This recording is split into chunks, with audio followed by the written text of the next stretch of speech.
Thought I'd try and do a sort of spoken run through of the exhibition I've just put on a Radical Redemption, which has been co-curated by my friend and collective member John Wright.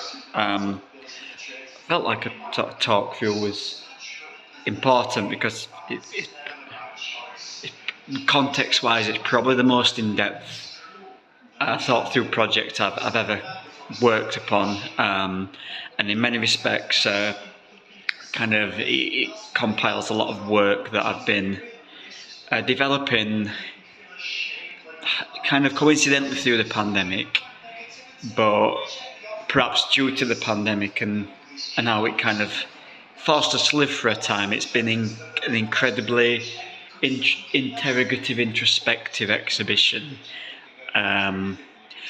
So basically, the exhibition begins with this work, which is kind of like a self-portrait video / spoken word piece.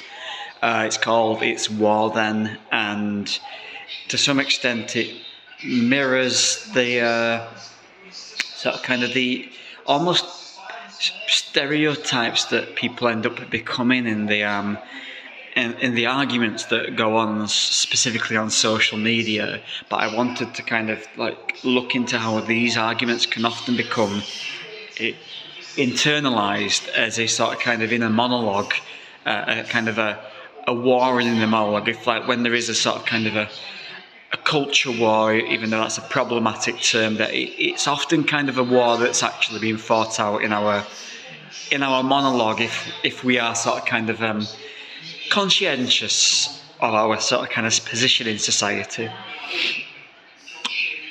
The titles for the exhibitions are very important to me. All these titles are the ones that are going to be seen in a minute in the main part of the exhibition. But they all kind of relate directly to the work. Of course they do. Of course they relate directly to the work, but the titles are incredibly important to the exhibition.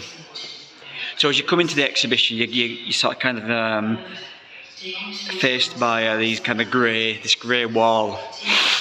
So this is the monologue, the sort of kind of the exterior of the main installation in the exhibition, which is sort of myself and John decided was going to be like an inverted internal panopticon. So the panopticon, the idea of a space where an observer can observe everything going off in that space, like a system of control, but how this can be internalized and if you've, especially people who suffer a lot of self-criticism will perhaps kind of quite, feel that kind of thing of having the inner policeman, but you are the inner policeman.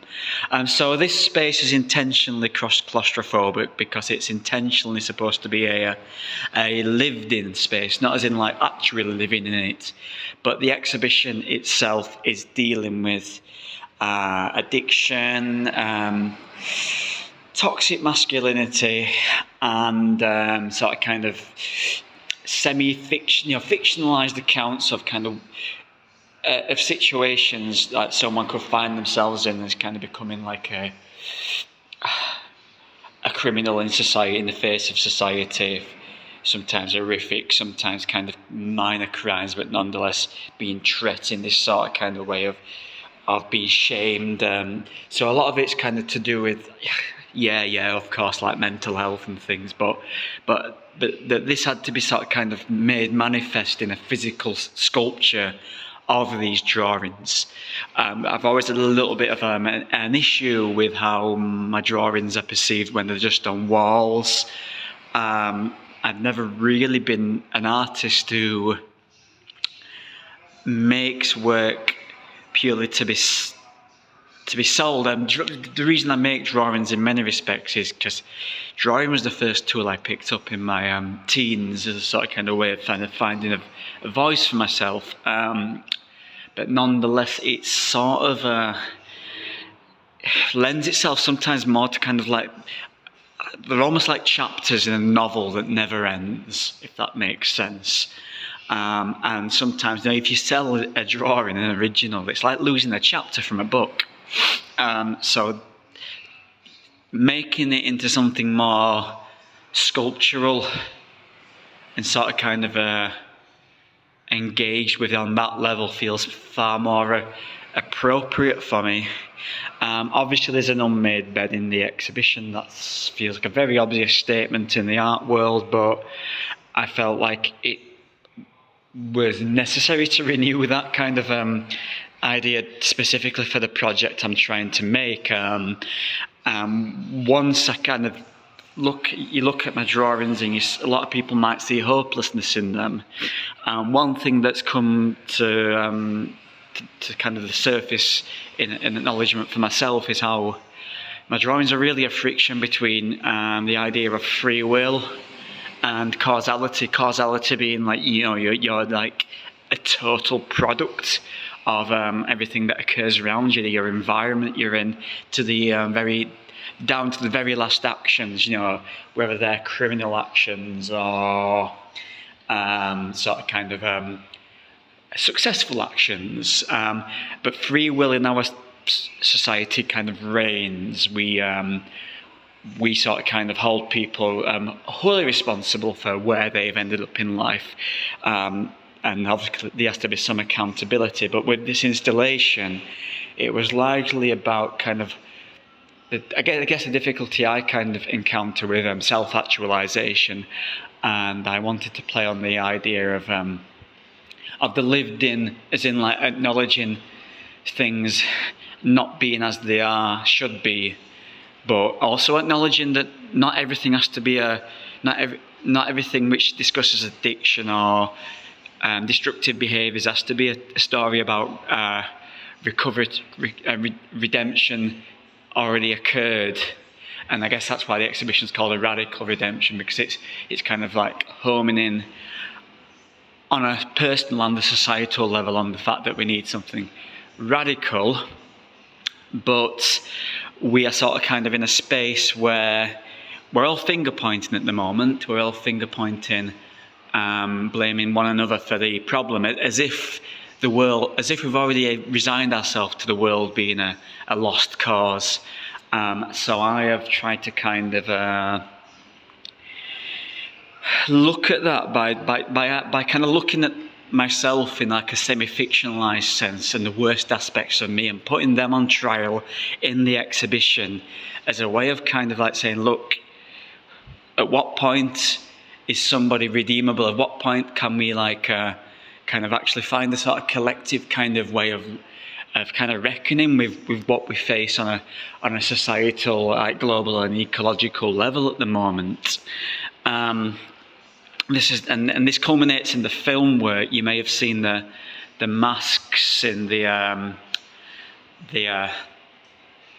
panopticon, and the masks were masks of myself, of different personas, like kind of exaggerated to create this story which is called I'm Sorry for What I Have Done. And it looks in many respects of kind of like things which were culturally normal in like the noughties and 90s, but now are quite disturbing, attitudes that are quite disturbing to us now, and perhaps like harbouring them like kind of ghosts played out in the present, and how I'm kind of looking at this through, fictionalized presentation of my own destructive behaviour. Again, relating back to the idea of the radical redemption. The voices you might be able to hear just beneath mine are voices which are from a participatory element of the exhibition. The exhibition so far has been very not self-focused, but introspective, but nonetheless the exhibition's about where we are, 2 years after the pandemic, 10 years after austerity and the financial crash, 12 years even. And these installations are kind of purposely kind of behind veils. They're like sort of kind of there. It's like we know in many respects what would probably make a more livable society for everybody, but nonetheless we can't yet attain that. We're in a kind of like almost like in a sort of kind of, we're almost like we're watching ourselves in a film, but we can't get into that film and kind of stop ourselves doing actions. And so that's where the sort of kind of politics comes out in this work, which is largely an audio work using utterances that other people gave to me of their own struggles in the present tense. And all to a background noise that really sort of kind of jars with the intensity of the rest of the work, which is this kind of noise, if you can hear it, which you get on a meditational videos on YouTube that we use to sleep to, water sounds, ocean sounds. And it's the whole idea premised on the idea that there's no sleep till post-capitalism. Accidental or not, it's obviously thinly veiled by this veil, so it's almost like my sort of kind of convictions, my forthright convictions are thinly veiled in this exhibition, I guess. But it feels like a necessary thing to kind of speak about at the moment. Facing this installation is one final drawing, a drawing that I've discussed on my video YouTube account before, which is a work called A New Spring Has Sprung. This is probably one of my most important works. It's a work that looks at sort of like history potentially repeating itself, human society, in its kind of violent, destructive, civilizations build, civilizations fall way. Are we at that point now? And using the motif of the Eurobus, the snake eating its own tail, to sort of depict that. Obviously, with some of the imagery, you can tell it was done at the start of the COVID pandemic. But for many, there was a dark optimism at that moment. Perhaps because things stood still for a little bit, and it felt like there was this kind of moment to say, hang on, we can do things differently. And it was springtime, and spring is always a point where, even though we do go around in these cycles, every time springtime comes along, there's this sense that this cycle, things might be different, things may change this time. It's kind of a radical sort of kind of, it is in its sense for me, this work is the radical redemption. It's the idea of kind of coming out of the trail of history that often informs our present behaviour, and kind of finding something that kind of wholly sort of kind of diverts from a destructive path into something other.